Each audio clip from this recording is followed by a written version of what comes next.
Salut tout le monde, je sais que ça fait un petit bout de temps que j'ai pas fait de tutoriel et je m'en excuse vraiment du fond du cœur.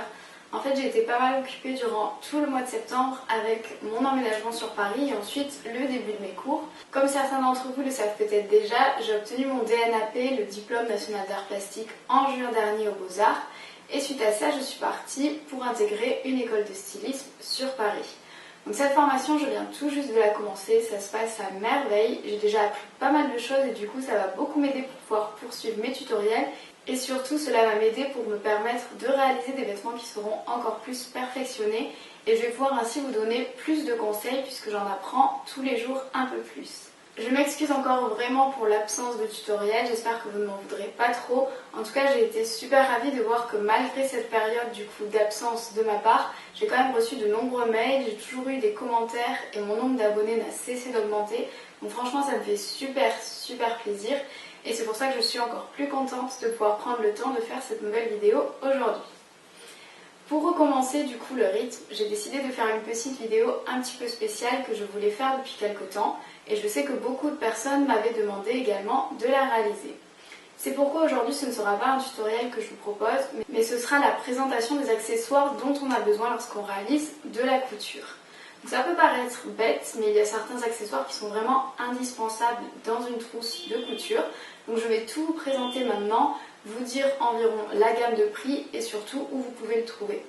J'espère que cette vidéo, du coup l'idée ça va vous plaire et que cela vous permettra d'en savoir un peu plus. Et j'espère que cela vous permettra de vous rendre compte donc, de l'argent qu'il faut mettre du coup pour avoir une bonne trousse de couture. C'est sûr que c'est un investissement, mais sachez que la plupart du matériel ça dure très longtemps et vous pouvez le garder pendant de nombreuses années en fonction de ce que c'est.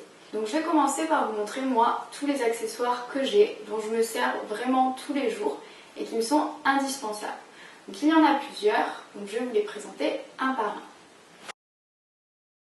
On commence avec l'indispensable de la couture qui est bien sûr le ciseau de couture. Donc il est très important en fait d'acheter un ciseau spécial couture et de ne pas utiliser des ciseaux à papier pour couper vos tissus parce que ça risquerait de les abîmer et vice versa. Il est vraiment déconseillé de couper du papier avec des ciseaux de couture car ça risque d'abîmer la lame et ensuite vous aurez du mal à découper vos tissus par la suite. Donc il est important d'en avoir une paire. Donc vous pouvez le trouver dans toutes les merceries. En fait tout le matériel que je vais vous présenter vous pouvez le trouver dans des merceries. Donc si jamais vous êtes sur Paris, je vous conseille d'aller voir. Donc par exemple chez Grafigros, vous trouverez tout ce qu'il faut au niveau couture. Ou sinon chez Amont. Donc je vous mettrai toutes les adresses en bas dans la description de la vidéo, comme ça vous pourrez aller voir. Mais si vous n'êtes pas de Paris, vous inquiétez pas, vous trouvez tout dans les merceries ou sinon dans les magasins de tissus dont je vous ai parlé, notamment Toto Tissu ou encore Mondial Tissu. Donc ces ciseaux, c'est la base du matériel pour une couturière. Ensuite, ce qu'on utilise bien évidemment tout le temps, ce sont des aiguilles qui servent notamment à épingler nos patrons sur nos tissus avant de les découper. Moi personnellement, là ce sont des aiguilles très fines, donc il y en a une boîte de 500. Donc pensez peut-être que ça fait beaucoup, mais c'est le genre de choses qu'on perd tout le temps. L'accessoire qui est très pratique donc, pour l'utilisation des aiguilles, c'est un pique-aiguille. Cela permet de piquer tout simplement ces aiguilles dedans pour éviter de les perdre. Celui-ci il est très pratique puisqu'en fait c'est comme un bracelet, vous le mettez autour de votre poignet, comme ça vous pouvez facilement attraper vos aiguilles, elles restent tout le temps à portée de main. Donc ça coûte un peu cher, généralement c'est aux alentours de 25-30 €, mais ça vaut vraiment le coup et ça comme je vous l'ai dit, si vous l'achetez c'est un accessoire que vous allez garder toute votre vie si vous ne le perdez pas et si vous ne le cassez pas, mais c'est quand même très dur à casser, c'est quand même très résistant, donc franchement c'est un investissement mais ça vaut vraiment le coup. Ensuite bien évidemment il vous faut 1 mètre. Donc c'est 1 mètre qui est gradué généralement d'un côté en centimètres et de l'autre en inches. Donc ça pareil, c'est indispensable. On l'utilise généralement pour prendre les mensurations avant de faire un patron. Et ça nous est utile également pour mesurer plein d'autres choses. Ensuite, vous avez les craies à tailleur. Donc moi là j'ai un lot de 3 craies différentes. Donc ça peut vous être utile également pour marquer des repères sur les tissus. Donc par exemple, si vous avez votre patron que vous avez épinglé sur votre tissu, vous pouvez, si vous avez envie, tracer à la craie tout autour du patron en fait pour garder le repère une fois que vous allez les coudre. Donc ça c'est vraiment très pratique, normalement ça s'efface sans problème sur tous les tissus, donc vous inquiétez pas, vous pouvez faire des traces et ça s'enlèvera par la suite. Il y a également l'équivalent, sinon c'est un crayon, donc un crayon tout simplement blanc. exprès pour textile, donc il est spécial textile, ne prenez pas un crayon blanc basique. Ça coûte un peu moins cher que les craies, donc du coup ça peut être l'alternative si vous n'avez pas envie de mettre trop de sous dedans. Pour continuer dans tout ce qui est de la réalisation des patrons, ce qui est essentiel d'avoir pour ça, c'est du papier à patron, bien évidemment. Donc il en existe plusieurs sortes en fait. Il y a soit du papier à patron qui est tout simple, donc tout blanc et assez fin. Sinon il y a celui-là qui sert à réaliser des patrons et qui est donc celui-là quadrillé. Donc forcément celui-ci va coûter un peu plus cher, mais ce qui est pratique c'est que du coup les quadrillages permettent d'avoir déjà les différentes mesures.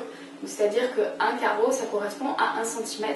Donc du coup une fois que vous avez pris vos mensurations à l'aide de votre mètre, il suffit juste de compter le nombre de carrés. Donc c'est vrai que ça évite de prendre en plus une règle, donc ça fait gagner du temps. Même si du coup le coût se rapproche des 10 €, donc c'est un petit peu plus cher que les rouleaux de papier pour patron que vous pouvez trouver qui sont aux alentours de 5-6 € environ. Bien évidemment, ensuite un accessoire essentiel, c'est la machine à coudre. Donc moi, comme vous pouvez le voir dans tous mes tutoriels, je n'en ai qu'une. Donc pour vous donner un peu plus d'informations sur celle-ci, puisque c'est vrai qu'on me demande souvent quelle machine à coudre j'ai. Donc pour vous dire, moi c'est une machine à coudre de la marque Singer. C'est une machine d'une marque française, c'est une très très bonne marque, c'est une des meilleures marques de machines à coudre qui existent. Donc pour ma part c'est une machine à coudre qui est mécanique et non électronique comme toutes les nouvelles machines que l'on peut trouver. Donc celle-ci elle est assez disons basique, donc c'est la Singer initiale. Donc sur le site de Singer vous la trouvez à 189 €. Donc pour vous donner un peu plus de précision, donc il y a 18 points sur cette machine. Donc les points c'est ce qui correspond par exemple au point donc simple de base, le point droit. Sinon vous avez ensuite les points zigzag, donc vous avez plusieurs formes. Vous avez également le point qui permet de créer la boutonnière. Donc voilà, ce sont tous ces points au total qui constituent donc la machine. Donc il y a également ensuite donc la marche arrière, très important. L'éclairage du plan à coudre, donc ce qui est également bien puisque c'est vrai qu'à la longue ça fatigue les yeux. Ensuite il y a un porte-canette métallique et un enfilage simplifié. Donc voilà, souvent c'est vrai que quand vous me dites que vous avez des problèmes avec une machine à coudre, généralement ça vient de la manière dont vous avez enfilé le fil sur cette dernière. Donc c'est bien généralement de tout retirer, donc de retirer votre bobine de fil et vos canettes et de tout recommencer de A à Z pour être sûr d'avoir bien mis le fil dans votre machine. Donc comme on parle de machine à coudre, bien évidemment il vous faut donc généralement des bobines de fil. Donc pour ma part j'en ai toujours de plein de couleurs différentes. Ça dépend donc bien sûr de ce que vous voulez faire. Au moins vous avez le choix et vous pouvez même du coup vous amuser un petit peu si vous avez des couleurs un petit peu fun. Donc moi par exemple j'ai des couleurs assez fluo. Donc ça peut faire des coutures très sympas en fonction du style de vêtements que vous voulez faire. Et ensuite bien évidemment il vous faut des canettes. Donc une petite canette, voilà, ça ressemble à ça. Donc la bobine de fil vous la placez au-dessus de votre machine en fait. Et la canette vous la placez sous la machine. La bobine, c'est celle qui permet d'avoir le fil du haut de la couture et la canette, celle qui permet d'avoir le fil du bas de la couture. Donc il va ressortir par le bas de votre machine. Donc si vous regardez mon tutoriel, le tout premier tutoriel que j'ai fait qui s'affiche juste ici, vous allez pouvoir retrouver toutes les explications concernant la manière de mettre le fil, donc notamment sur cette machine à coudre. Après, généralement, toutes les machines se ressemblent, donc ensuite, il y a juste quelques petites différences au niveau du positionnement du fil, mais ce ne devrait pas être très très compliqué. Donc si vous regardez cette vidéo, vous saurez tout du coup sur comment mettre le fil dans votre canette et comment également positionner le fil de votre bobine. Donc pour les canettes, généralement, vous avez des lots donc, de 5 canettes et ça coûte aux alentours de 5-10 €. Pareil, les canettes, une fois que vous en avez acheté, vous les gardez pour de nombreuses années. Donc c'est un investissement mais qui vaut le coup sur la longueur. Important aussi pour la machine, c'est d'avoir différentes aiguilles pour celle-ci. Donc en fait, les différentes aiguilles, ça sert à quoi? Tout simplement, ça sert à coudre différents tissus. Par exemple, vous n'allez pas utiliser la même aiguille si vous essayez de coudre un voilage très fin ou si vous essayez de coudre un cuir qui va être forcément plus épais. Donc en fonction du tissu que vous allez coudre, il va vous falloir généralement changer en fait l'aiguille de votre machine à coudre pour permettre à l'aiguille d'être adaptée au tissu et surtout ne pas abîmer votre tissu. Parce que là aussi la couture peut devenir difficile si l'aiguille n'est pas adaptée au tissu, donc ça c'est très important également, donc il faut y faire attention. Généralement les aiguilles, donc pareil, ça coûte aux alentours de 5-10 euros, ça dépend combien vous en achetez, ça dépend où vous les achetez, donc les prix peuvent assez varier. Enfin, pour ceux qui n'ont pas de machine, bien évidemment la couture c'est pas interdit non plus de la faire à la main, donc c'est pour ça qu'il faut avoir un jeu d'aiguilles, donc de différentes tailles, qui permettent du coup de coudre tous vos vêtements, donc à la main si vous n'avez pas de machine. Bien évidemment, même quand on a une machine, ça arrive très souvent qu'on ait des petits détails à faire à la main, notamment pour les finitions, parce que ça permet d'avoir un rendu beaucoup plus propre qu'avec une machine qui parfois peut être un peu grossière. Donc du coup voilà, un set d'aiguilles c'est recommandé, donc moi pour ma part j'en ai 40. Donc 40 ça fait beaucoup, je vous avoue que moi j'utilise pas tout, mais j'en ai eu 40 pour 3,50 €, donc c'est vrai que c'est pas cher du tout. Donc autant en avoir beaucoup au cas où vous en perdiez pareil, ou si vous en cassez une, on ne sait jamais. Et bien sûr ce qui va avec les aiguilles c'est le dé à coudre, donc assez important lorsque notamment vous êtes en train de coudre des tissus qui sont assez épais.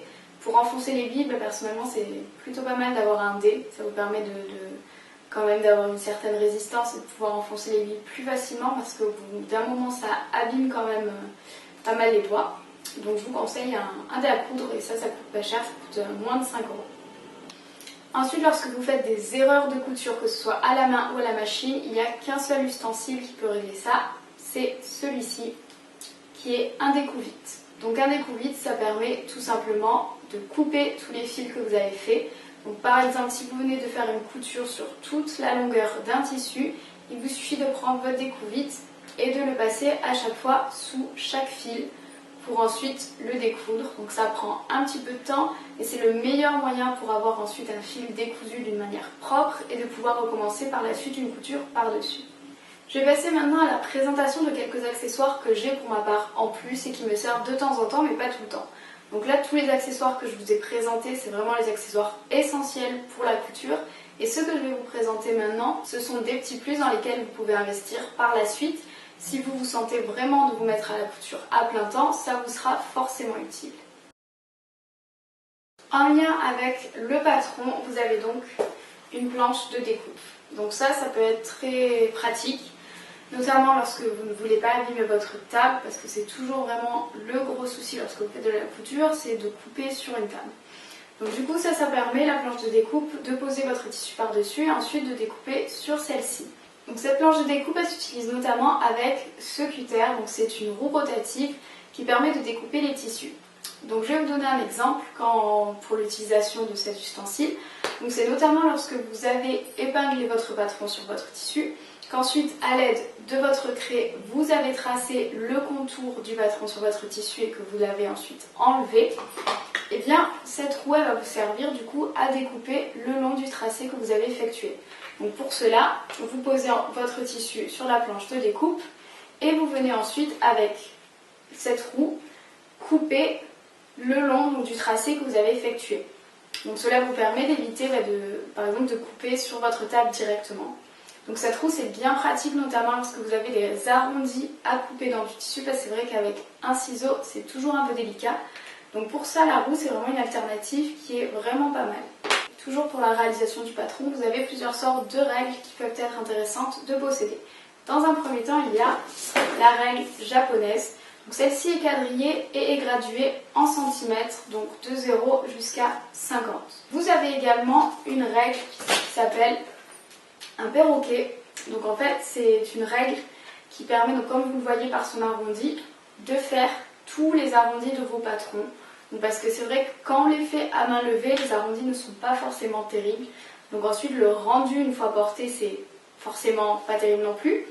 Donc du coup, cette règle vous permet en fait de bien faire les arrondis. Donc que ce soit au niveau de l'ouverture des bras, donc par exemple à ce niveau-là, ou ensuite ça peut être également donc, le col que vous faites ici avec cet arrondi. Donc il y a différentes manières de l'utiliser et c'est vrai que c'est très pratique pour ça. Enfin, si vous voulez aller un peu plus loin, vous pouvez également avoir une pince perceuse. La pince perceuse, ça se présente comme ceci. Il y a plusieurs molettes que l'on peut sélectionner et chaque molette en fait possède un diamètre différent. Donc c'est-à-dire qu'il y a différentes largeurs de trous en fonction des trous que vous voulez effectuer dans votre tissu. Donc ça notamment, on s'en sert lorsque par exemple on veut ajouter un trou sur une ceinture. Mais après ça peut être un moyen également de faire des choses assez décoratives sur un tissu. Si on veut juste l'ajourer, eh bien on peut le faire à l'aide de cette pince perceuse. Donc bien évidemment ça coûte un peu plus cher. Donc c'est quelque chose que vous pouvez éventuellement par la suite acheter si vous vous mettez vraiment à la couture, puisque ça coûte plus de 20 €, donc sur environ 25 €. Donc voilà, c'est quelque chose que vous pouvez éventuellement acheter par la suite si vous pensez que cela est vraiment nécessaire, mais sinon c'est vraiment un objet en plus. Il me semble que j'ai fait le tour de tous les accessoires dont je voulais vous parler. Donc si vous regardez mes vidéos régulièrement, vous avez pu constater que moi je possède un mannequin. Donc ce dernier c'est un mannequin dont les tailles sont ajustables. Donc c'est-à-dire que c'est un mannequin qui va des tailles 36 à 44. Donc du coup il a des molettes au niveau donc, du buste, notamment des hanches du cou, qui permettent d'agrandir la morphologie du mannequin. Donc cela permet de créer notamment des patrons qui seront adaptés à une morphologie taille 36 ou à une morphologie taille 44. Donc ça aussi, un mannequin c'est un coût, ça coûte plus de 200 € en fonction du mannequin que vous prenez. Donc vous n'êtes pas obligé d'en avoir un tout de suite, ce n'est pas l'essentiel des accessoires.